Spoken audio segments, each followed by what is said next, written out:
History is filled with famous mysteries, right? We've all heard of Stonehenge, the lost city of Atlantis, or who Jack the Ripper really was. These are the blockbuster puzzles that have captivated us for generations. But what if I told you there's a mystery far bigger, far more profound, that almost nobody talks about? It's a mystery that involves the sudden, almost magical appearance of human civilization as we know it. Think about it. For hundreds of thousands of years, our ancestors, Homo sapiens, roamed the earth. They were hunter-gatherers, living in small, nomadic groups. They were intelligent, they used tools, they created art. But their way of life remained remarkably stable, almost unchanged, for an unimaginably long time. Then, around 12,000 years ago, something incredible happened. It's an event called the Neolithic Revolution, but that name doesn't do it justice. It was more like a human Big Bang. In a geological blink of an eye, everything changed. Humans started settling down. They invented agriculture, domesticating plants and animals. They built permanent villages, which grew into the world's first cities.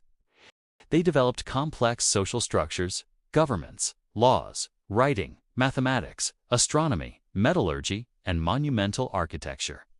From a scattered nomadic species, we became the builders of empires. This happened almost simultaneously in several places around the world, like Mesopotamia, Egypt, the Indus Valley, and China. Now, here's the real mystery. Why then? Why, after 200,000 years of a relatively consistent lifestyle, did humans all over the planet suddenly decide to completely change the way they lived, all around the same time? What was the trigger? The conventional explanation is climate change. The last ice age ended, the planet warmed up, and the new, stable climate made agriculture possible. It sounds plausible, right? But it's not the full story. The problem with the climate change theory is that there were other warm periods before, other interglacial periods.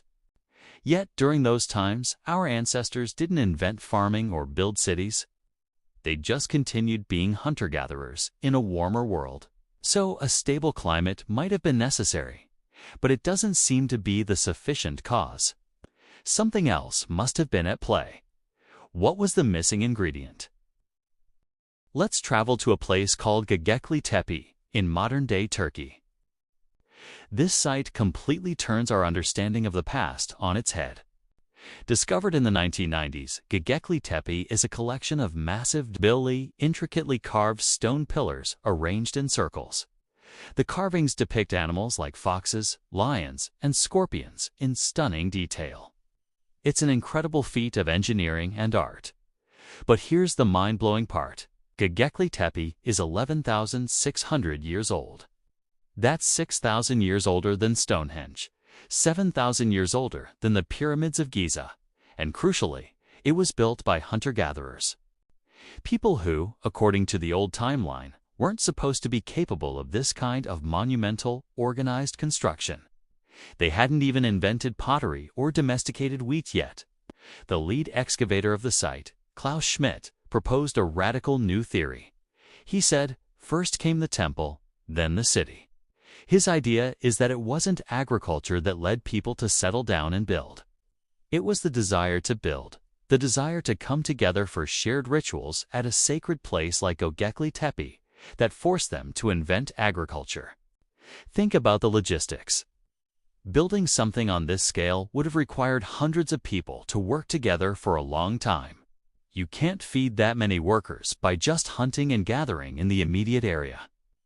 You'd deplete the resources very quickly. You'd need a stable, reliable food source. You'd need to organize labor. You'd need to settle down.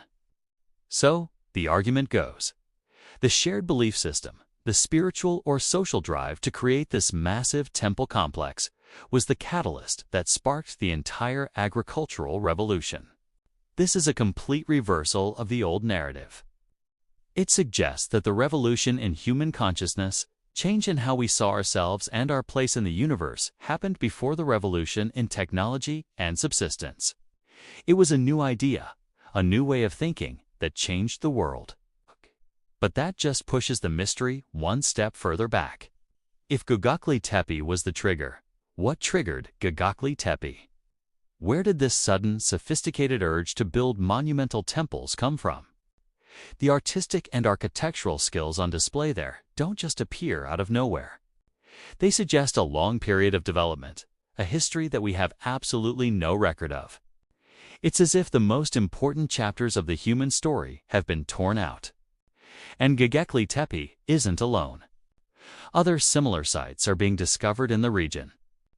It hints at a whole lost world, a network of sophisticated hunter-gatherer cultures that we're only just beginning to uncover. Now, let's add another layer to this puzzle. Around the same time that Göbekli Tepe was built, there was a major global climate event known as the Younger Dryas. It was a brief but intense return to Ice Age conditions that lasted for about 1,000 years, right before the world warmed up for good. Some researchers, like Graham Hancock, have proposed a controversial but fascinating theory. They argue that an advanced human civilization existed before the Younger Dryas, a civilization that was wiped out by a cataclysmic event, perhaps a comet impact that triggered the climate chaos. According to this idea, the survivors of this lost civilization, scattered and traumatized, were the ones who carried the knowledge of architecture, astronomy, and agriculture to the hunter-gatherer populations around the world. They were the ones who inspired projects like Göbekli Tepe. In this view, the Neolithic Revolution wasn't an invention, but a reinvention, a desperate attempt to rebuild a world that had been lost. This would explain the suddenness of it all. It would explain why these advanced skills seem to appear out of thin air. It would also explain the many flood myths found in cultures all over the globe, stories of a great cataclysm that wiped out a previous age of humanity. These stories, from Noah's Ark to the Epic of Gilgamesh, might not be myths at all, but a form of collective, inherited memory of a real catastrophe. Now it's important to say that this is a fringe theory. Mainstream archaeology has not accepted the idea of a lost Ice Age civilization. There's no definitive smoking gun proof, but the anomalies are there. The questions are real. Göbekli Tepe is not a theory, it's a fact. It's a 12,000-year-old stone complex that shouldn't exist according to the standard model of history. The mystery, then, is this. What caused the sudden explosive leap that took us from being nomadic hunters to city-building farmers? Was it a slow, gradual process driven by climate? Or was it sparked by a revolution in human consciousness, a new idea that led to the temple and then the city? Or was it something even more dramatic? A reboot of civilization passed on by the survivors of a forgotten prehistoric apocalypse? We don't have the answer. And that's what makes this so compelling. This isn't just about a few old stones. It's about the very origin of our world. It's a world of cities, of nations, of writing, of everything we call civilization was born in this mysterious period.